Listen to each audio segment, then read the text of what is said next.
أعوذ بالله من الشيطان الرجيم. Alladzi 'allama bil qalam, kemudian buat legasi yang sifatnya bisa bermanfaat lebih bagi generasi yang berikutnya. Salah satu caranya dengan menulis. Ya. Yang belajar ini usahakan punya catatan. Dicatat itu lebih terikat ilmunya dibanding sekedar dihafalkan. Nanti yang tercatat dirumuskan, diruntutkan, ke depan bisa jadi bacaan. Walaupun orangnya sudah tidak ada, meninggal misalnya, tapi kitabnya masih ada, maka disitulah kemudian namanya akan abadi. Keabadian itu yang memuliakan Allah. Imam Syafi'i nggak pernah kita lihat, ya kan? Nggak pernah berjumpa, nggak pernah. Masanya berbeda.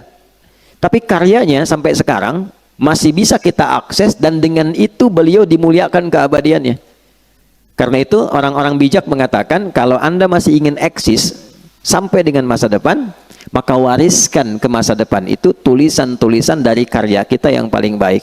Tidak ada yang terbaik kecuali menyampaikan pesan-pesan yang dimuliakan oleh Allah Subhanahu wa taala. Teman-teman juga begitu. Ya, yang di birokrasi, yang di kedudukan, yang di harta dan sebagainya, ya bukan sekedar kita jalani sebagai profesi. Kalau bisa jadikan legasi, bikin kebijakan. Ya, buat kreativitas, bikin inovasi, tulis supaya satu saat dikenang, saya pernah mengalami ini, diwariskan, minimal anak cucu bisa baca. Oh, dulu saya kenal kakek itu begini, ya, bukan cuma lihat fotonya, ya kan? Allamal insana ma lam ya'lam. Kemudian yang kedua, selalu berusaha berinovasi untuk menemukan sesuatu yang baru. Ya, jangan pernah terpaku pada satu hal. Cari sesuatu yang baru, bikin kreativitas sehingga lebih berwarna. Nah, cara menemukan ilmu yang baru itu kita sampaikan, itu kuncinya dua.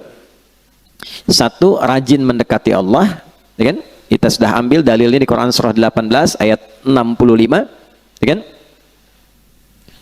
Fawajada 'abdan min ibadina atainahu rahmatan min 'indina wa 'allamnahu min ladunna ilma. Khadir yang dimaksud di situ. Abdan itu sifat bagi orang yang rajin ibadah. Jadi di Quran itu nabi saja itu panggilannya itu dibagi 3 oleh Allah. Oke? Bagi berapa? 3. Untuk panggilan ya, bukan penyebutan nama. 1 nabi, ya ayyuhan nabi. 2 rasul. Dan yang ketiga abdun.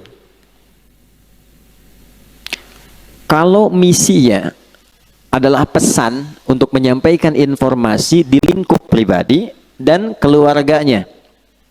Ada yang sifatnya khusus, ada yang bisa kita tiru. Itu panggilannya biasanya nabi. Tapi kalau sifatnya informatif untuk semua, informasinya semua akses, itu rasul. Jelas? Tapi kalau disebutkan sifat ibadah beliau yang demikian tinggi, itu panggilannya abdun. Menariknya, tidak ada satupun nabi dalam Al-Quran yang disebutkan kata abdun kecuali bersanding dengan keistimewaan. Ya, Nabi Muhammad itu saat diundang Isra dan Mi'raj, hal tertinggi yang belum pernah dialami para nabi dan rasul sebelumnya, itu panggilannya bukan rasul, bukan nabi, tapi abdun. Subhanalladzi asra bi abdihi, bukan bi rasulihi, bukan binabihi. Jadi ternyata Allah naikkan derajat kita itu, ditambah gitu, itu saat kita menghamba. Makanya sering saya katakan, kalau kita rajin sujud menunduk, Allah pasti mengangkat. Tapi kalau orang banyak mengangkat, Allah pasti tundukkan itu. Ya, pasti ditundukkan dengan cara apapun. Nah, jadi termasuk rumus ilmu pengetahuan, kalau ingin ditambah ilmunya, Allah kasih tambahan, maka naikkan status abdunnya. Dan di Quran, amalan seorang abdun itu selalu dibuka dengan iman. Iman dulu, baru amalan, baru jadi hamba. Contoh, sholat itu deklarasi keabdunan kita, penghambaan kita pada Allah. Deklarasi pertamanya dalam sholat. Karena itu kita katakan, iyyaka na'budu wa iyyaka nasta'in. Ya Allah, kami sekarang menghamba sebagai abdun, kan? Dan kami mohon pertolongan darimu. Itu pertama kali kita katakan dalam sholat. Kalimat sholat itu dibuka dengan iman. Pertama kali di Quran. Al-Baqarah ayat 3. Alladzina yu'minuna bil ghaibi wa yuqimunas sholah, iman dulu baru sholat. Nah, kalau sholat konsisten, imannya diisi bagus, itu persamaannya ilmu diberikan. Di mana ditemukannya? Di Quran surah ke-58 Al-Mujadalah, di ayat yang ke-11. Ya, iman dulu, ya ayyuhalladzina amanu, ya kan? Perhatikan kalimatnya. Ya ayyuhalladzina amanu idza qila lakum tafassahu fil majalisi fafsahu yafsahillahu lakum wa idza qila lakum unshuzu syuzu yarfa'illahu alladhina, iman dulu, amanu minkum walladzina utul ilma darajat. Jadi kalau iman naik, ilmu pasti ditambah. Pasti itu. Ya, itu sudah rumus. Nah, jadi yang pertama kita coba tingkatkan keimanan pada Allah, rajin sholat. Sholat, ya, nanti pasti akan ditemukan hal baru. Yang kedua, ikuti petunjuk Nabi. Misal, kalau mau belajar, ikuti petuah dari Nabi. Begini cara belajarnya. Keluarkan kitabul ilmi. Kalau mau bisnis, ikuti pola bisnis yang ditunjukkan Nabi. Kalau di birokrasi, di kedudukan, ikuti bagaimana petunjuk Nabi. Ambil value-nya, maka apa yang terjadi? Perhatikan kalimatnya. Al-Baqarah ayat 151. Kama arsalna fikum rasulan minkum yatlu alaikum ayatina wa yuzakkikum 2 wa yuallimukumul kitaba 3 wal hikmata 4 5 wa yuallimukum ma lam takunu ta'lamun. Orang yang cenderung mengikuti prototipe kehidupan Nabi, cara yang Nabi ajarkan, gimana menjalani hidup, salah satu keistimewaannya Allah kasih pada orang itu apa yang belum ia ketahui. Nah, teman-teman di serse misalnya kan, kehakiman dan sebagainya, kadang-kadang mau nyelesain kasus susah tuh, mau nemukannya. Sholat, minta petunjuk. Ya, tiba-tiba selesai ketiduran, mimpi dapat, tiba-tiba dapat pencerahan kemana arah, itu bisa terjadi. Di bisnis begitu.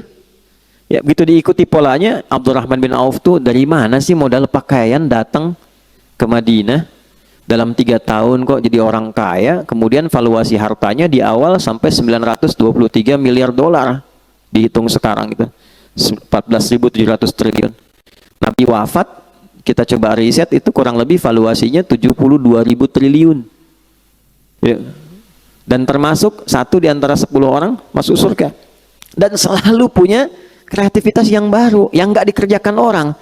Orang pilih yang ini, beliau menemukan yang baru. Orang sudah mau deketin yang baru ini, beliau sudah pergi ke kreativitas yang lain. Jadi hebatnya, itu yang dikerjakan orang, itu beliau sudah 2-3 kali 10 step berada di depan. Ya, jadi bikin kreativitas baru, punya inovasi, orang belum ada. Begitu orang ngikutin, ini sudah mengerjakan yang baru lagi. Jadi pantas jadi yang paling unggul di bidangnya. Khalid bin Walid di militer begitu, selalu punya strategi baru. Ya, bayangkan. Ya, kebayang nggak? Belum saya ceritakan dia. Itu melawan Persia coba. Pasukan ratusan ribu, 100.000 pasukan. Beliau cuma bawa 10.000. Itu menemukan strategi baru. Jadi ada seorang di barat itu sampai kemudian meriset bagaimana seorang Khalid itu bisa menjadi jenderal paling unggul di lapangan. Itu dilihat gitu. Dan itu terjadi utamanya setelah masuk Islam.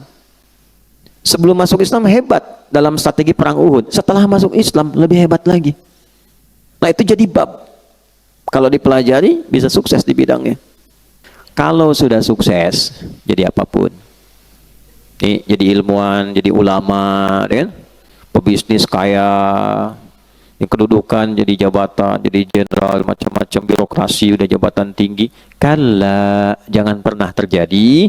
Innal insana la yatgha. Jangan pernah terjadi munculnya potensi-potensi menyimpang, bersikap berlebihan. Ar-ra'ahu istaghna, karena sudah merasa lebih dari sebelumnya. Karena pasti peningkatan sesuatu akan merubah karakter dan gaya hidup. Karena sudah berbeda, kualifikasi sudah lain, itu merubah. Jari bawaan sudah beda, wibawa sudah lain, karakter sudah tidak sama. Normal, nggak apa-apa. Quran bilang nggak apa-apa. Yang dijaga itu jangan berlebihan. Sadaqallahul Azim.